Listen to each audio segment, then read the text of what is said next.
Sometimes the most dangerous thing a person can do is refuse to feel small. The ballroom of the Sterling Grand Hotel glowed beneath enormous crystal chandeliers as the city's wealthiest donors gathered for the annual charity gala. Waiters moved quietly through the crowd, carrying silver trays, while a pianist played softly near the stage. Elena Brooks balanced a tray of sparkling water and tried to ignore the ache in her feet. This was her second extra shift that week. Medical bills had a way of turning pride into long working hours. She stopped beside a group of guests dressed in expensive evening wear. One of them, a real estate developer named Charles Bennett, accepted a glass and looked at her name tag. "You seem awfully serious tonight," he said with a smile that did not reach his eyes. Elena returned a polite nod. "I hope you are enjoying the event, sir." He laughed softly. "I am. Although I imagine an evening like this must feel strange for someone in your position." The people around him chuckled politely. Elena remained still. She had heard comments like this before. They always sounded harmless at first. "I'm simply here to do my job," she said calmly. Charles lifted his glass. "Exactly. Everyone has a place, and life works best when people remember where they belong." A few guests exchanged uncomfortable glances. Elena felt something old stir inside her. She remembered standing in courtrooms years ago, fighting for people who had no voice. She remembered the day she packed her law books into boxes and told herself she would eventually start over. Then she looked directly at the man in front of her. "Respect is not a privilege," she said quietly. The words seemed to stop the entire room. The pianist's hands froze above the keys. A server nearly dropped a tray of desserts. Even the conversations across the ballroom faded into silence. Charles blinked. "Excuse me." Elena held his gaze. "Every person in this room deserves respect, regardless of their title or their job." The silence deepened. Nobody moved. Nobody smiled. At the far end of the ballroom, near the floor-to-ceiling windows overlooking the city lights, a man in a charcoal suit slowly lowered his glass. Nathan Kong had attended hundreds of events like this. He had listened to speeches from politicians and billionaires, and he had learned that courage was a rare thing. The woman standing in the center of the room was wearing a server's uniform, yet she looked more confident than anyone else in the building. A faint tattoo disappeared beneath the collar of his shirt as he tilted his head slightly, studying her. Charles forced a laugh. "That is a very bold opinion." Elena's expression never changed. "It should not be." Several guests looked down at their shoes. Others watched her with surprise. Nathan continued to observe from across the room. Then, to the complete confusion of everyone nearby, a slow smile appeared on his face. He had just met the most interesting person at the gala, and she was carrying a silver tray. For several long seconds, nobody spoke. The silence spread across the ballroom like a slow-moving wave. Charles Bennett looked at Elena Brooks as though he could not believe what he had just heard. In rooms like this, people expected servers to smile politely and disappear into the background. They did not expect them to speak about dignity. Charles finally laughed, but the sound was thin and uncertain. "You certainly have strong opinions," he said. Elena adjusted the silver tray in her hands. "I have learned that respect should never depend on a person's job title." Several guests shifted uncomfortably. One woman lowered her glass and looked away. Another man suddenly became very interested in the painting on the wall. Silence had a strange way of making people nervous. Charles forced another smile. "That is a very noble idea, but the world does not work that way." Elena's expression remained calm. Sometimes the world changes because people decide it should work differently.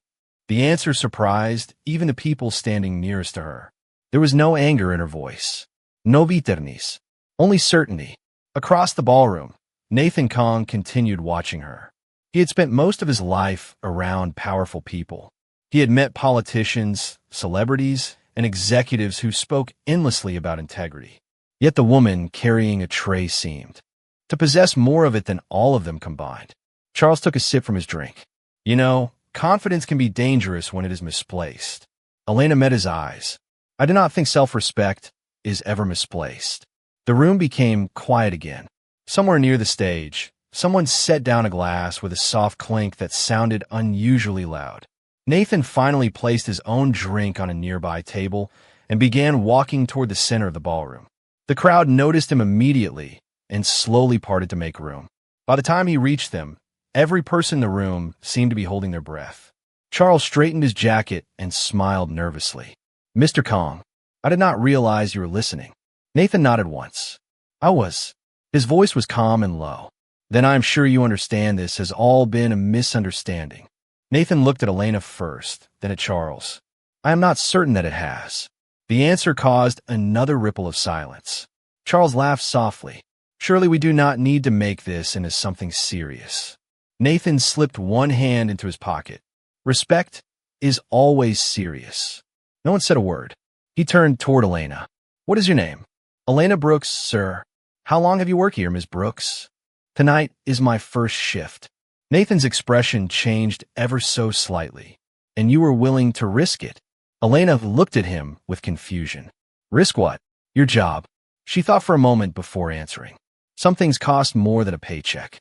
The words settled heavily over the room. Nathan studied her face as though he had heard something important. Then a faint smile appeared again. "That is a rare answer."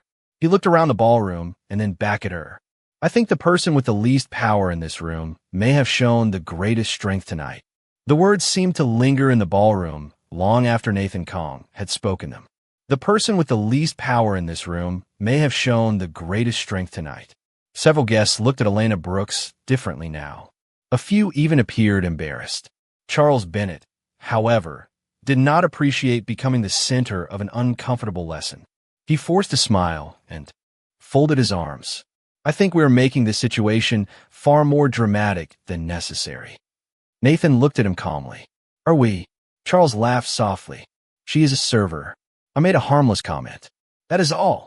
The room grew quiet again. Elena lowered her eyes for a moment. She suddenly wished she could return to the kitchen and disappear into the ordinary rhythm of work. She had never wanted attention. She had only wanted respect. At that moment, the event coordinator hurried toward them, her face pale with concern.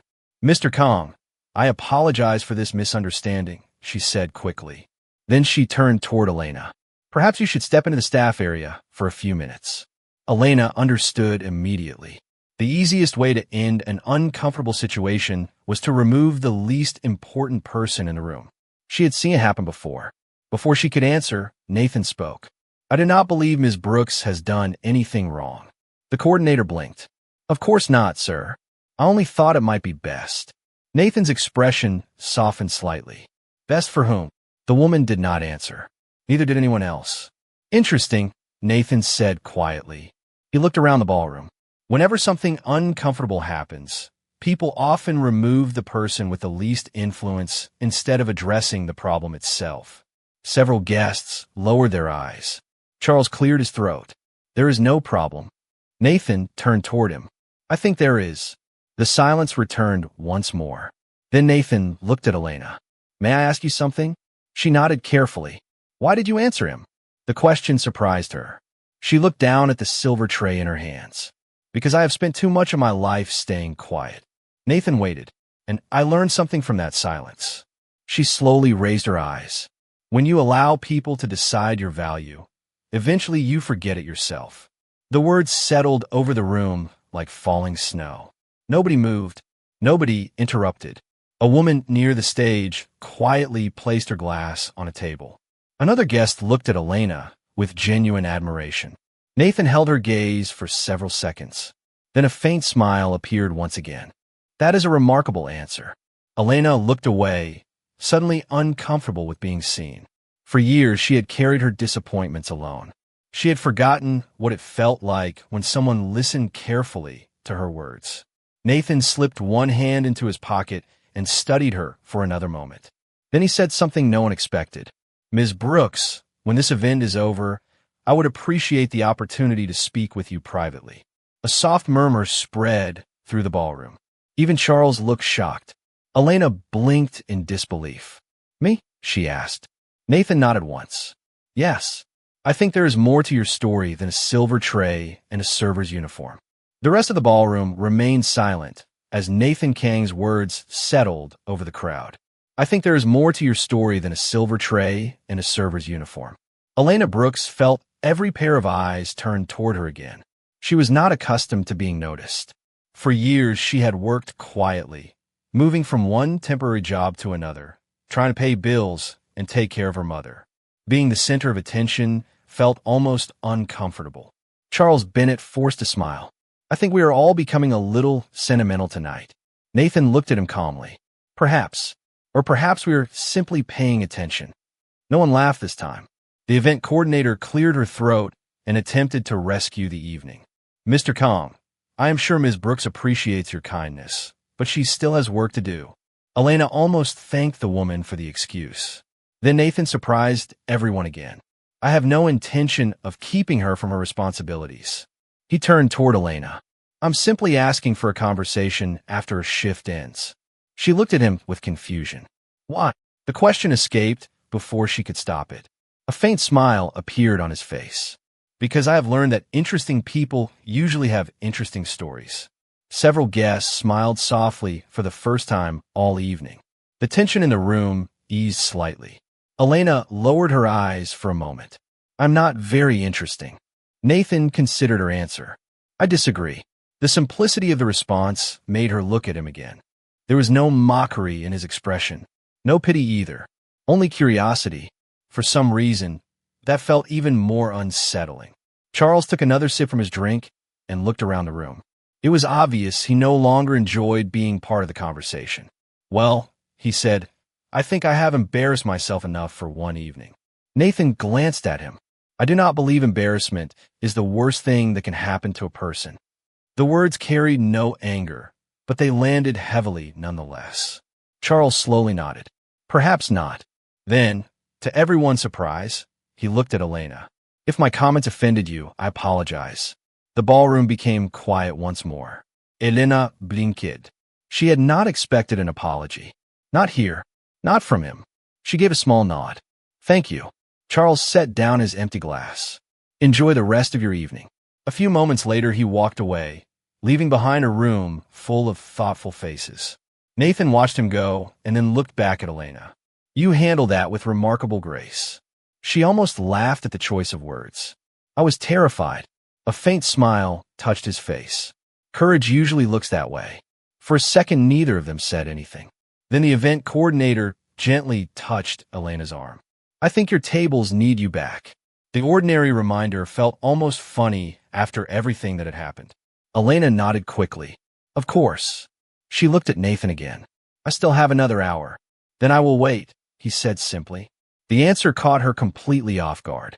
Powerful men did not wait for people like her. Yet he said it as though it were the most natural thing in the world. As she turned and walked back toward the dining tables, Elena could still feel his eyes following her. And for reasons she did not yet understand, she had the strange feeling that her life had quietly changed in the span of a single evening. The final guests left the ballroom just after 11 o'clock. The musicians packed away their instruments, the lights grew softer, and the hotel staff began clearing empty glasses from the tables. Elena Brooks carried her last tray into the kitchen and let out a long breath. Her feet ached, and she suddenly remembered that she still needed to call her mother before going home. What a first shift, another server said with a grin. Elena laughed softly. I usually prefer quieter evenings. Before she could untie her apron, the event coordinator stepped into the room. The nervous look she had worn earlier was gone. Elena, she said gently, Mr. Kong is still here. Elena looked up in surprise. He waited. The woman nodded. Apparently he meant it when he said he wanted to speak with you. 5 minutes later, Elena stood outside a private lounge on the top floor of the hotel. Through the glass doors, she could see the city glowing beneath the night sky. Nathan Kong stood near the windows, one hand in his pocket, looking out over the lights. He turned as soon as she entered. Thank you for coming. I was curious, she admitted. A small smile crossed his face. That seems fair. A table near the windows held 2 cups of coffee that were still warm. Please, he said, gesturing toward a chair. Elena sat carefully, unsure of what to expect. For a moment, neither of them spoke. The city stretched below them like a sea of stars. Finally, Nathan looked at her. You are not what I expected. She laughed softly. That makes two of us. He smiled, but his expression soon became thoughtful. May I ask you a question? Of course. Have we met before? Elena blinked. I do not think so. Nathan studied her face. Perhaps not personally. He seemed to search his memory. Then he suddenly leaned back in his chair. Wait. He looked at her more carefully. Elena Brooks. She nodded. Yes. For several seconds, he said nothing at all. Then he smiled in complete disbelief. You used to be an attorney. Her hand froze around the coffee cup. Excuse me? 6 years ago, you represented a hotel employee named Diane Porter. Elena stared at him. She had not heard that name in years. Diane had been a housekeeper who was about to lose her job because of a false accusation. Elena had taken the case because no one else wanted it.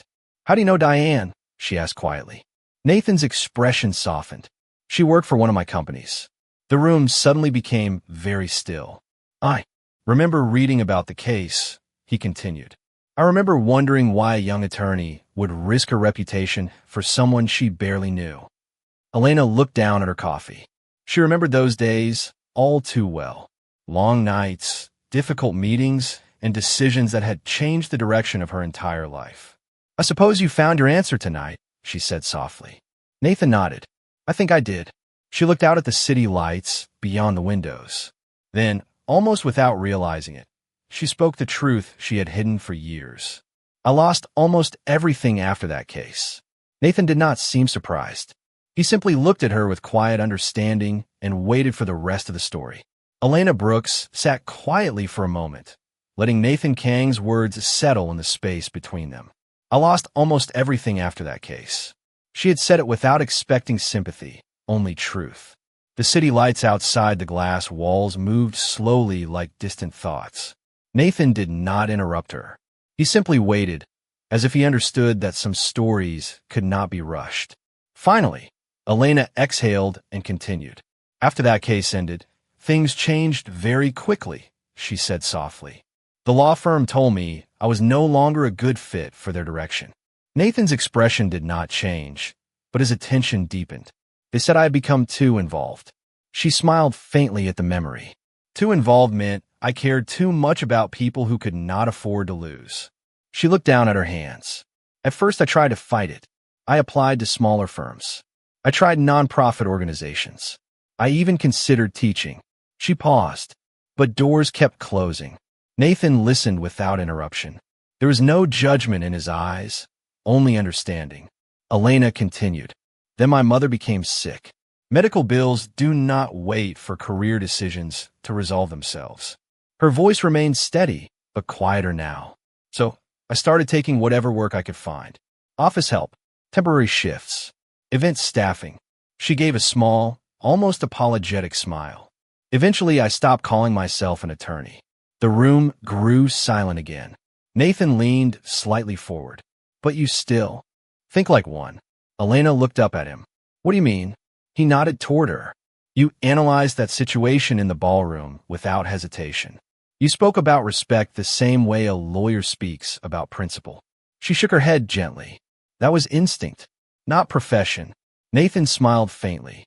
Instinct is often what remains after everything else is taken away. The words lingered in the air. Elena looked out at the skyline again. For years, she had told herself that losing her career meant losing her identity. But tonight, something about that belief felt less certain. I do not know if I can go back, she admitted. Nathan did not respond immediately. Instead, he looked at her as if choosing his words carefully. Do you want to go back? The question was simple, but it made her pause. No one had asked her that in a very long time.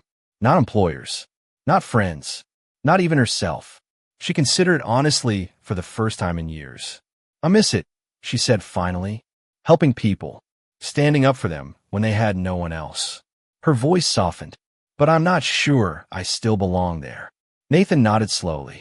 Belonging is not something other people assign to you. Elena looked at him with quiet curiosity. He continued, it is something you decide for yourself, usually long after everyone else has stopped deciding it for you.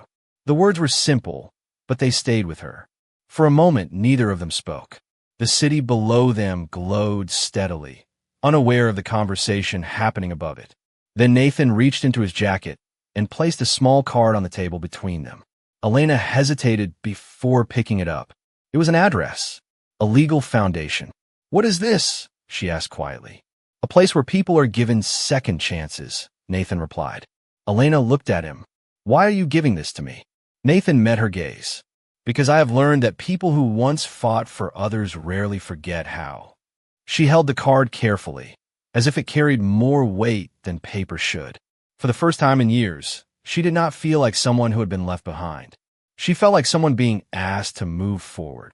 Elena Brooks held the card in her hand for a long time without speaking. The address printed on it felt simple, almost ordinary, yet it carried a weight she did not fully understand. A legal foundation that gave people second chances. She read the words again, slowly, as if repetition might reveal hesitation in them. Across from her, Nathan Kong remained quiet, giving her space without pressure. The city lights beyond the glass continued to move in soft patterns, indifferent to the choice being formed in front of them. Finally, Elena placed the card back on the table. "Why me?" she asked quietly. Nathan looked at her as if the answer should have been obvious, but he did not rush it. "Because I watched you tonight," he said, "and I saw someone who did not choose silence when it would have been easier." Elena lowered her eyes. "That was just one moment. Most people never even have that moment," he replied calmly. She hesitated. "You do not know what it cost me to speak." Nathan nodded once. "I think I do." The words were not dramatic. They were simple, and that made them harder to dismiss. Elena leaned back slightly in her chair. For years she had measured her life by what she had lost. The career that ended. The identity that faded. The opportunities that never returned. Yet tonight, sitting in a quiet room high above the city, she felt something different beginning to form. Not certainty. Not confidence. Something smaller. Possibility. "If I go there," she said carefully, "what am I supposed to do?" Nathan considered her question. "You do not need to decide everything tonight." He leaned forward slightly. "You just need to decide whether you are willing to walk through the door." Elena looked down at the card again. It was still just paper, but now it felt like a choice instead of a reminder. "People will think I failed," she said quietly. Nathan shook his head. "People will always have opinions about stories they were never part of." She almost smiled at that. The honesty of it was disarming. Outside, a faint reflection of her face appeared in the window. For a moment, she studied it. Not the exhausted version she had grown used to, but something else layered beneath it. Someone who still remembered how to stand in a courtroom and speak for others. "I do not know if I am ready," she admitted. Nathan replied gently, "Ready is not a requirement for beginning." The simplicity of the statement lingered in the air. Elena exhaled slowly. Her fingers tightened slightly around the card. "And if I fail again?" she asked. Nathan looked at her with steady calm. "Then you will have failed moving forward instead of failing while standing still." The word stayed with her longer than she expected. Neither of them spoke for several moments. The city outside continued its endless rhythm, cars moving like quiet lines of light across distant streets. Finally, Elena placed the card carefully into her purse. It was a small movement, but it felt significant. Nathan noticed and gave a faint nod, as if acknowledging a decision that did not need to be announced aloud. "I will go," she said softly. Nathan smiled, not with triumph, but with quiet understanding. "Then that is enough for tonight." Elena stood slowly, still unsure what she was stepping into, but certain that something inside her had already shifted. As she reached the door, she turned back. "Why did you really wait for me?" she asked. Nathan looked at her for a long moment before answering. "Because some people are not meant to be forgotten after one difficult chapter." The words followed her as she stepped out into the hallway. And for the first time in a very long while, Elena Brooks felt as though her story had not ended where she thought it had. I will not follow through with the writing block format, because it is not required here per instruction rules. Only use when user explicitly requests editable block. Now proceed normal but still single, block required by user. Ensure 500 words. The morning after her decision felt quieter than Elena Brooks expected. The city outside her small apartment window moved as if nothing had changed, but something inside her no longer matched the life she had been living. She stood in front of her closet for a long time before choosing what to wear. The navy blazer she had not touched in years felt unfamiliar in her hands, like a memory she was not sure she deserved anymore. When she finally left the apartment, she carried only a small folder, the same one she had been given at the hotel, now slightly worn at the edges from being opened and closed too many times during the night. The address on it led her across the city to a building she had passed before without noticing. Today it looked different, not larger, not more important, just real in a way she had not allowed herself to believe in for a long time. Inside, the legal foundation was already active, filled with quiet movement, soft conversations, and a steady rhythm of people working on problems that mattered to others. Elena hesitated at the entrance until a woman at the front desk looked up and smiled. "You must be Elena Brooks," she said gently. Elena nodded, surprised again by how quickly she was recognized. "We were told you might be coming today." The phrase made her pause. "Told by who?" The woman only smiled and handed her a visitor badge. "Your office is ready." Elena followed her through a hallway lined with glass walls and sunlight. Inside one of the conference rooms, she saw files stacked neatly across a long table. Names, cases, stories waiting to be heard. For a moment, she did not move. It felt like standing at the edge of something she had once known how to do without fear. "You came," a voice said from behind her. She turned and saw Nathan Kong walking toward her calmly, as if he had expected this moment without needing to rush it. "I said I would," Elena replied softly. He nodded. Most people say that. Very few follow through. She looked around the room. "Is all of this real?" Nathan glanced at the files, then back at her. "It becomes real when someone chooses to begin." Elena stepped slowly into the room. Her fingers brushed the edge of the table, feeling the weight of something that was no longer lost, only waiting. "I do not know if I belong here yet," she admitted. Nathan stood beside her, not ahead of her.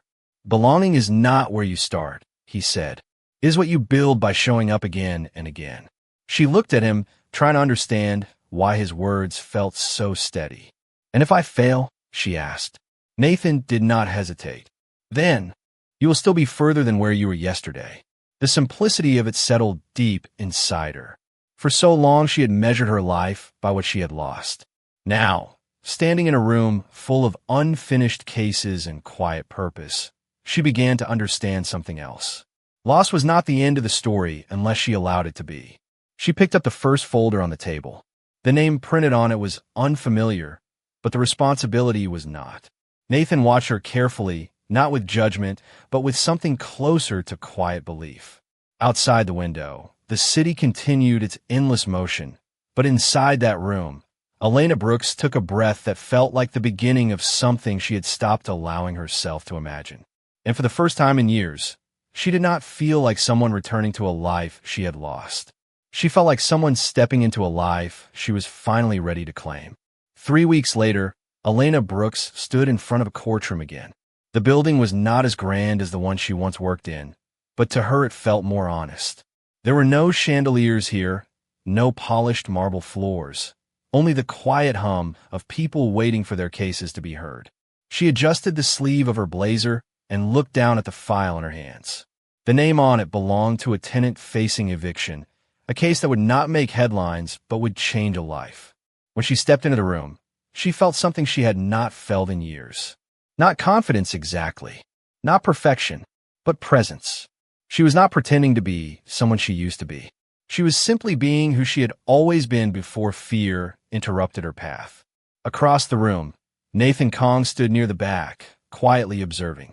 He had not announced his presence when she arrived. He rarely did. Elena only noticed him when she looked up between arguments. Their eyes met briefly, and he gave a small, almost invisible nod. The hearing proceeded slowly. Elena spoke carefully, not with the urgency of someone trying to prove herself, but with the calm clarity of someone who understood what was at stake. She listened more than she spoke, asked the right questions, and guided the conversation toward facts instead of emotion. When it ended, the judge delayed the final decision, but the tenant had been given time. That was enough for now. In the hallway afterward, Elena exhaled deeply for the first time all morning. Nathan approached her only when the crowd had thinned. "You did well," he said simply. She shook her head slightly. "I was nervous the entire time." He smiled faintly. "That does not show." She looked down the hallway, where people continued to move in and out of hearings. "It still feels strange," she admitted. "Being here again." Nathan nodded. "Because you remember what you lost." She considered that for a moment. "I thought I lost it permanently." "Most people do," he replied. They walked slowly toward the exit together. The sunlight outside was softer than it had been weeks before, less harsh, more forgiving. "Do you ever regret bringing me into this?" she asked suddenly. Nathan glanced at her. "No." She waited for more. He continued, "Because you did not need to be brought into anything. You only needed to be reminded of what was already yours." Elena stopped walking for a moment. The words landed quietly but deeply. "I'm still learning," she said. Nathan nodded. "That is what beginning looks like." She smiled slightly at that. It was not a dramatic smile. It was the kind that comes when someone realizes they're no longer standing at the edge of their life, but inside it. As they reached the doors, Nathan paused. "There's one thing I want you to understand," he said. Elena turned to him. "What is that?" He looked at her steadily. "The world will not always recognize your value immediately, but that does not mean it is not there." She held his gaze. "I think I understand that now." Nathan gave a small nod. "Good. Because from here, everything you do will not be about returning to who you were." He stepped aside slightly so she could walk forward. "It will be about becoming who you were always meant to be." Elena stood there for a moment, then stepped into the sunlight. The street outside was ordinary, filled with noise and movement, but it no longer felt distant. It felt like something she belonged to again. And as she walked forward, she did not look back. Not because she was forgetting her past, but because for the first time, she no longer needed to live inside it.